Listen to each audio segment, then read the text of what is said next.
I'd love to hear from you. What's your favorite flavor? Favorite flavor, that's a really bad combo. Favorites. What is your favorite? Maybe we should use the one I said before, it was better. Welcome to the Daily Bake. I'm glad you're here. The scones we're making today are the perfect companion for your morning coffee or tea. I chose Panera copycat recipe because not all scones are created alike. They're really, really tender and yummy. The icing that's on them, I would eat it if it was on cardboard. It's so yummy. It's packed with orange flavor. So grab some oranges, grab your apron, and let's get started. The first thing that we're gonna do is put 1/3 of a cup of sugar, and that is 65 grams, into a small bowl. And then we're going to zest 2 oranges directly into the sugar. I'm going to show you a way to just infuse lots of flavor into our bake. So you want to just go ahead and zest 2 oranges. You want to make sure you're just grazing over that bright orange, the shiny zest. You don't want to get into this lighter area that's called pith, and it is bitter. So just catch the outer edge and just go the whole way around, and you'll have plenty of really flavorful zest. I know there's all kinds of different things you can do with scones. I'm just curious what your favorite flavor is. Almost done.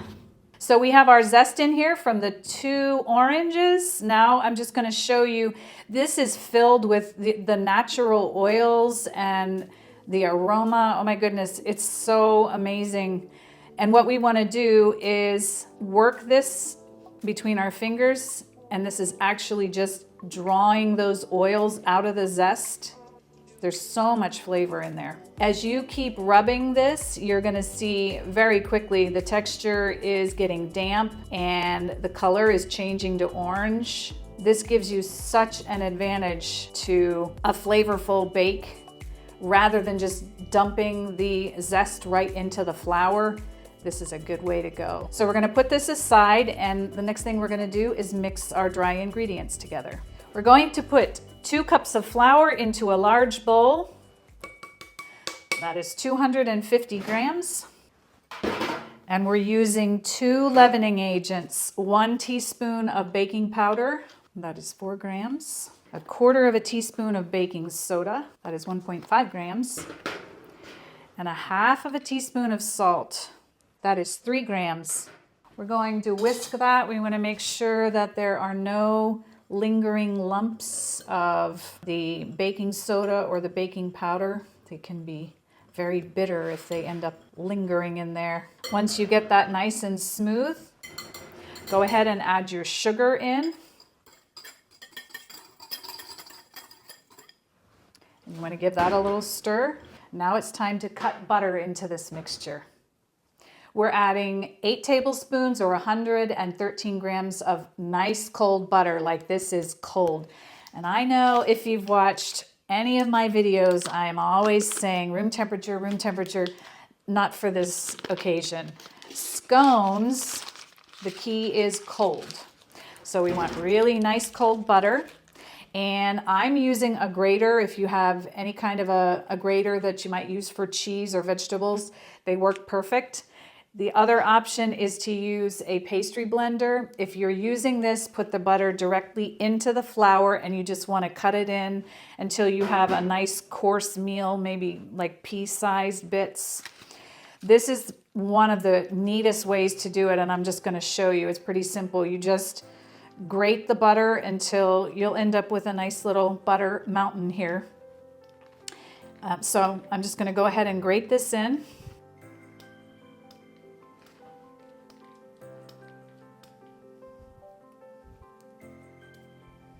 So we have all of our butter grated up. Hopefully you can see that. It's just this nice light little texture. The idea is we want little tiny bits of butter all through this flour. When the butter bakes, it produces steam, and the steam will puff up and create pockets, which is what gives us our lift and rise. So we want to make sure that this butter is just evenly mixed all through the flour. I'm not using my fingers because my hands are warm, and we want to keep this as cold as possible. Next, we're going to add a half of a cup of sour cream, 1 egg. I'm using the same bowl that I did the sugar in. It won't hurt a thing. And it's one less dish you have to wash. And you want to add that sour cream in. This sour cream is the thing that's going to activate the baking soda. So this is going to help also with the leavening and the rising of our scones. You want to mix this up once you get it kind of smooth.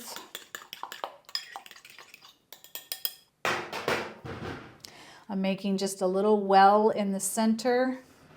And we're going to go ahead and put this mixture right into the bowl.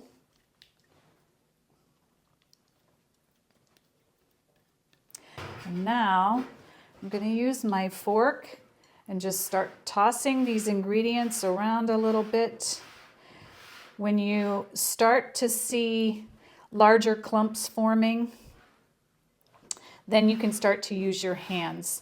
Ultimately, what we're doing here is now getting this to form a ball. We're very close to being done, actually. These come together so quickly. You can see the clumps starting to form. So now I'm going to go ahead and put the fork down, and I'm going to use my hands to gather this into a ball. The best way to do it is to just press it on the side of the bowl. Just keep doing that. We don't want to overwork it because you don't want to activate the gluten in the flour, but you do have to work it some to get it into a ball. Once you have all of the crumbs, like in the bottom, there's still crumbs. You just want to make sure that you keep doing this until you get them almost all gathered. And then we're going to turn it onto a very lightly floured surface. So the dough is in a ball now. I'm going to go ahead and you just need to turn this out onto a lightly floured surface. I'm using a pastry mat. If you have one of these, this is nice. I'm going to roll this out to 7 inches, and my mat actually has a 7-inch circle on there, so it's very simple to follow. I'm going to turn it out. If you're using your countertop, you can even use a tape measure. It doesn't have to be exact, but you want about a 7-inch disc. And we're just going to work with it here a little bit. If it's a little bit sticky, that's okay, because we're going to freeze this for a little while. I'm working this out to that 7-inch mark. Now, I have a bench scraper. If you don't have one of these, this is really handy. They are, this helps you pick stuff up off of the counter in case it's stuck. This is doing pretty well. Okay, we're going to bake this on parchment paper. So I got just a small piece here. I'm going to put a little bit of flour on it. Then I'm going to transfer this over. You can use a spatula, whatever it takes. This is kind of fragile, but I'm going to slide it over here. We're going to cut this into 8 wedges.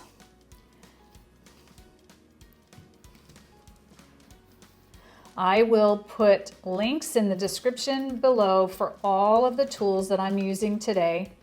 Okay, this is in 8 wedges now. I'm just going to put this on a little cutting board, and I'm going to cover it with saran wrap, and I'm going to put it in the freezer, and I'm going to tell you why. I want to just share a couple things with you to encourage you not to skip the freezing step. Scones rely on cold butter to create steam and pockets of air as they bake, which leads to a tender, flaky scone.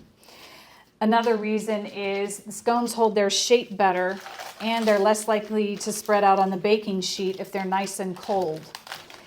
This also allows the gluten to rest, and that makes for a much more tender scone if the gluten has had a chance to relax. We'll be baking these at 400 degrees. That'll help the scones rise quickly and develop a nice crust while keeping the inside moist.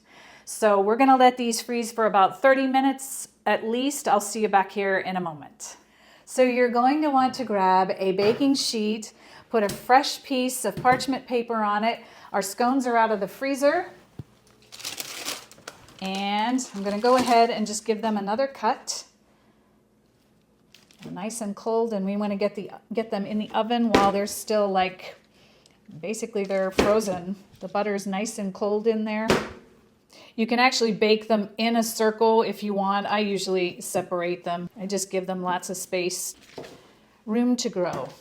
So we're gonna go ahead and put this in the oven for about 16 to 17 minutes, and know your oven, keep an eye out, peek through the window. What you're looking for is golden brown. You don't want to get them too brown or they will be dry, and that's what we're trying to not do. So just keep an eye out. I'm going to set my timer for 16 minutes. I'll check them periodically and just see how they're doing in there.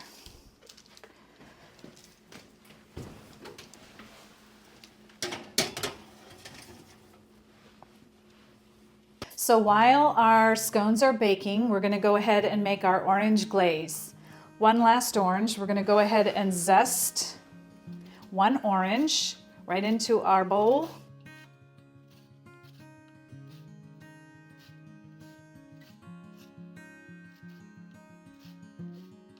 Then we're going to go ahead and juice an orange. We need 2 tablespoons of orange juice.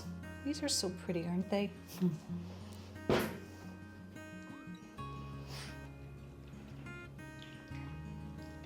This is 30 milliliters of juice.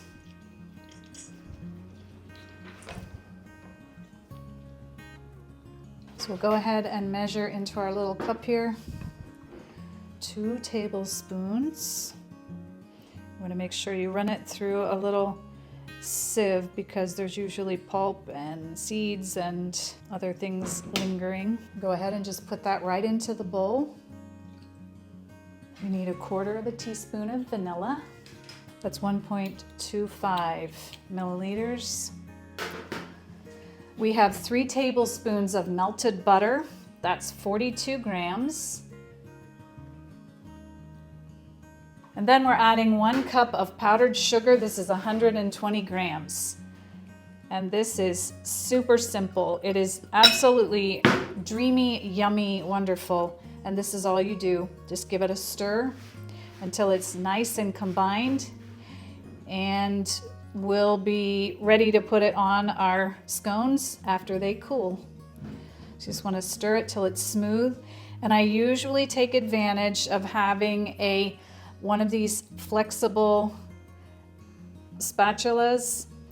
I actually kind of do a little bit of pressing down on the mixture because once again, all the flavor is in that zest, and doing this helps extract the flavors from the zest and put it right into the icing. Just makes it more flavorful. So once you get it nice and smooth and glossy, just set it aside, and once our scones are done and they're cool, we'll go ahead and glaze them. Ooh, they look done. Yay!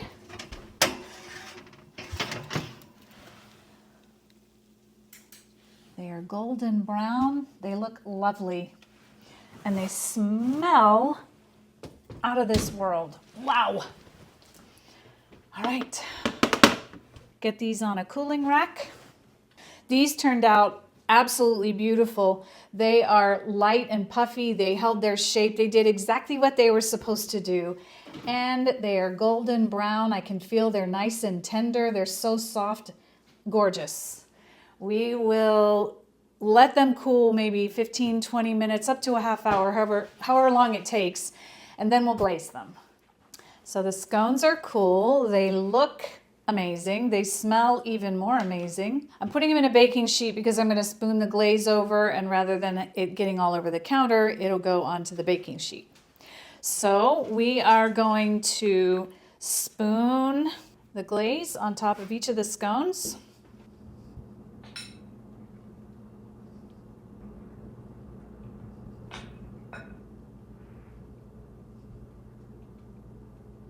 So the icing is all on, and now we just wait. We'll let this set. It may take 10 to 15 minutes. Once it's dry, then we'll taste one. So these look amazing. I'm so happy with the way they turned out.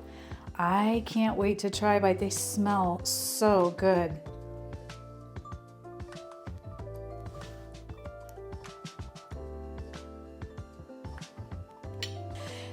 I don't know if you can see this or not, but this is just filled with layers of flakiness. These are so tender and flaky and moist. Oh my goodness. So this icing is absolutely dreamy. I could eat it out of the bowl, but I used it all. Otherwise, I would. I did go to Panera Bread. I purchased a couple of the scones. I sampled them, and I can tell you, we have replicated the Panera Bread Orange Scone. You have to try this. You will love it. So we did it. Thank you for sticking with me. If you like copycat recipes, check this one out. I promise you'll love it.